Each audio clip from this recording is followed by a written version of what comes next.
what's up? My name's Maya B. So I am opening up for Summer Walker on the Girls Need Love tour. I'm really excited. It's my first time in Chicago. I'm just looking for the experience of it all because I've only performed in my hometown LA. So like just being able to go out of my hometown and be able to just sing to people who have probably never heard of me before is like a gift to me, because like just already traveling is like such an experience by itself. Like I don't know, tour is, it's like my two favorite things, music and traveling. So that's what I'm most excited for. Lots of rehearsals. I produce most of my stuff, so it was a lot of figuring out the stage setup between like electronic and live, like drums and all kinds of stuff. So it was a lot of figuring out the dynamic of like the music. And once we got that right, it was just more of like a music show. Like we don't have that much going on stage. Like I'm rocking out on drums, like you'll see, like with like an SPD pad and stuff. So it was a lot of triggers and me learning new shit, like how to like throw delays on stuff. Like I didn't know how to do that, but I knew I wanted that to be a part of the show. So a lot of rehearsals was learning like how to do this, you know?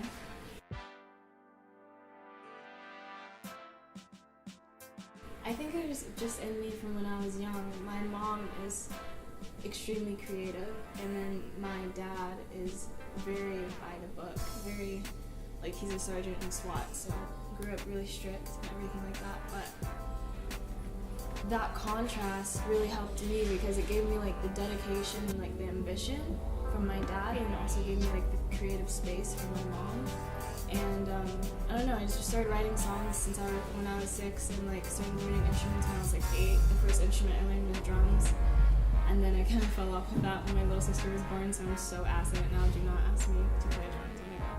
But now I just play guitar and piano, and like I think it just kind of grew. And then I was friends with these guys, and they invited me to this session, so I kind of watched what they were doing. And they said, hey, you can come after us. And then it kept, like the sessions that they set up for me kept falling through.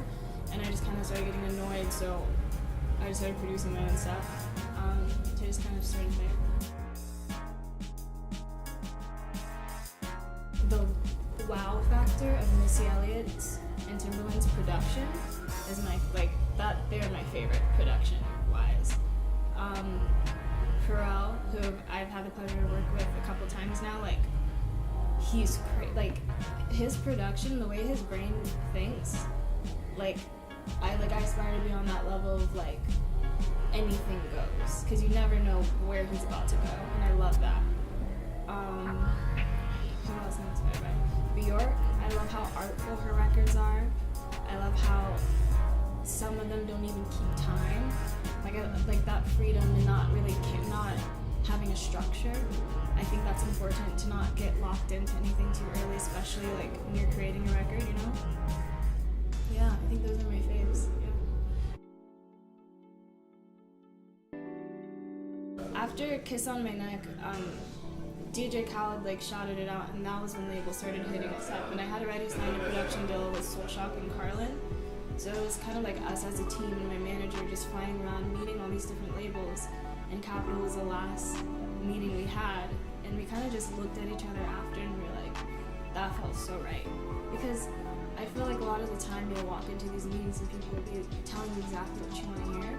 But Capitol was like, probably gonna be hard the first 2 years, like, you're probably gonna do this. Like, it just was being so real. And like, that's the conversation that we hadn't had so far. And I could just tell they're a lot more worried about the music and the artist. They're just like just the art behind it than the business, like, you know, because it is a music business, like, you know, but they were a lot more worried about the music than the business, and it was really nice. Selena's, because I heard that and that was like 2 octaves like higher than it is now, like in a different key, and I just fucked with it until it was like like something grimy, and I had no idea. So I think Selena's for sure, and then Getty Woe, which you'll hear tonight, and then I have to say Dollar to Diamond, because I didn't know where I was going when I started that verse. And then as soon as I heard the beat drop for the hook, I was like, okay, we're going somewhere. So yeah, I think those three for sure. After Kiss on My Neck, which was like the first song I put out before I got signed, well, one, I was shocked that Capitol even let Selena's be like my first song out, because I just, you know, I feel like people have like, or at least I did, a preconceived like notion of what it'd be being a signed artist, and the fact that they were like rolling with the fact that I was like, yeah, I just say nigga 18 times in the song, but can we still put it out? Like you know, so that was kind of sick. So yeah, I think, I don't know, I think it's just been a blessing, like being able to be free creatively, you know. The conversation now is a lot more lightweight, because I think I've proven myself as a writer to them. I think when it comes to any artist, there's doubt in the beginning. Like even with Selena's, like people are like, okay, but can you write a real song? Like, you know, like there's people who are like that, and like I understand that. But I see myself as a better writer than I even am a singer. I see myself as a better writer than I am a producer. And I think Dollar to the Diamond kind of opened a lot of doors and a lot of like conversations between me and the label of I am happy with being this weird genreless like clusterfuck of a person, like, you know, and I think that helped them understand that it's pop but it's left of center, like, you know. So yeah, I think Dollar to the Diamond was like a big blessing in disguise. Like I wrote that literally like months before I got signed, like 2 months before I got signed. I was couch hopping.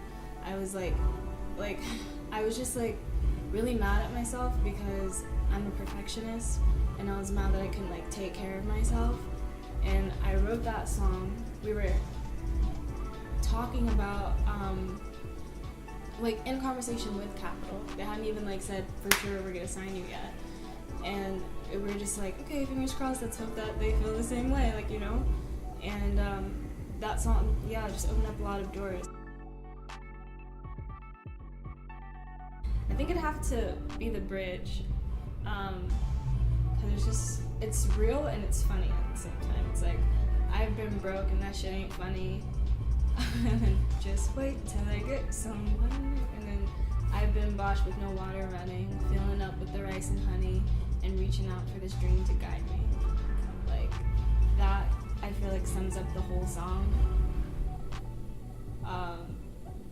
But I think because it's pop, it's almost like undercover. Like it's like an undercover, like real shit, but it's like as a pop song. So it's like you're bouncing, but like it's like, yeah, low key. Low key kind of heavy, dude. Like, you know, like crying in the club, but it's good. I heard that Dollar to Diamond is playing 18 times a day in Denmark on the radio. I heard that it's playing like in Ireland on the radio, and like all these places like on the radio, like all these smaller countries, and I'm like, yo, that's crazy. Like, just because I think one thing I'm still trying to wrap my head around is how fast music travels, especially now with streaming. Because I'm like, I was in the SoundCloud generation as well, like that's how I got found.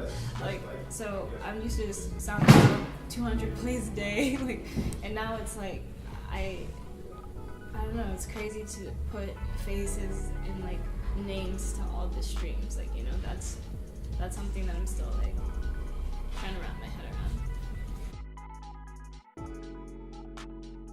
So, my best friend and I go to these parties. She's a YouTuber, I do music, and it's good that we go out and see other human beings, and so we do those things sometimes. But in LA, people like to stare at you more than they like to dance, so it's not much of a party, like, you know?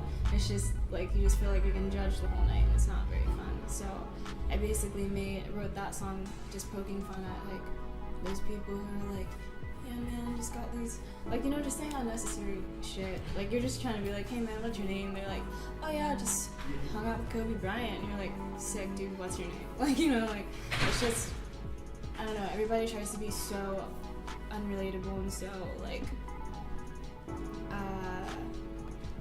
what's the word? They're just gonna try and flex on you. So it's basically just poking fun at all of that shit, because I'll never get it. I'll never get it, no. But, yeah, it's just real life. Like, in the song, I'm like, in real life, all this shit you see ain't happening in real life. Reality's something everyone's acting in. It feels like I'm paralyzed, looks like paradise. I realize it's not real life. Like, all these Instagram posts, like, people, like, I was just talking to my sister about this. People will always post their highs. They'll always post their successes. You'll never see anyone say, like, literally me, like, last week, had a full breakdown about my mom. I was like, you'll never see me post about, oh, cried for 2 days about my mom. Like never gonna happen, like, you know? But I'll post and be like, got a billboard, like, you know? Like, and you'll compare yourself to the people's highs. You'll never see their lows. So it's just about that. It's like, it's not real. It's, you're seeing, like, 1/4 of these people's lives and thinking that that's their whole thing. So yeah, that's what it's about. So in the studio, I am it's like my element, you know? Like, it's the only place I feel like I don't have to think about anything. Like, that and painting is the only thing that I feel like I'm in zen about. Yeah. I think during the process of working, it's just, I like working with producers. I like having full control when it comes to, like, lyricking and all that stuff. Just because in my experiences, working with writers sometimes throws me off. Like I said, I'm such a loner. It's my outlet. So sometimes I feel that people try to conceptualize too much or try to come up with, like, a concept too much, and then that becomes unrelatable to me, because I like to write and not know what's coming out of me until I go reread it and I'm like, oh, I'm talking about when I was couch hopping. Like I just vent it. Like, that's the only way I know how to write, and then obviously switch some things around. It's never perfect, but yeah, working with a lot of producers. I worked with Malay recently, who does a lot of the Frank Ocean stuff. I worked with Pharrell like 2 weeks ago, and then in September. Been working a lot with Soul and Carlin, who I love. They're, like, incredible. They're the reason why I'm here. And other than that, it's just me producing some of my stuff too. But yeah, we've been keeping, like, the stuff to minimum because we've just been creating so much, and the EP's, like, basically done. Yeah, so we're just waiting for a good time to put that out. I'm thinking real life, because I have a song called Real Life, but don't quote me on that. It might change. The EP is me in all angles. I think Selena shows me crazy, Dolly shows me vulnerable but still pop, but I get even more vulnerable on the EP. I actually have, like, slower bops that are not like River, like, just I talk a lot about my lonerism. I talk a lot about my family and my lack of friends, and I think it's a really good, like, introduction to who I am musically too. So I'm really excited for it. I don't know what I'm gonna name it. I didn't think about it. I'm Maya B. Thank you so much, Chicago Music.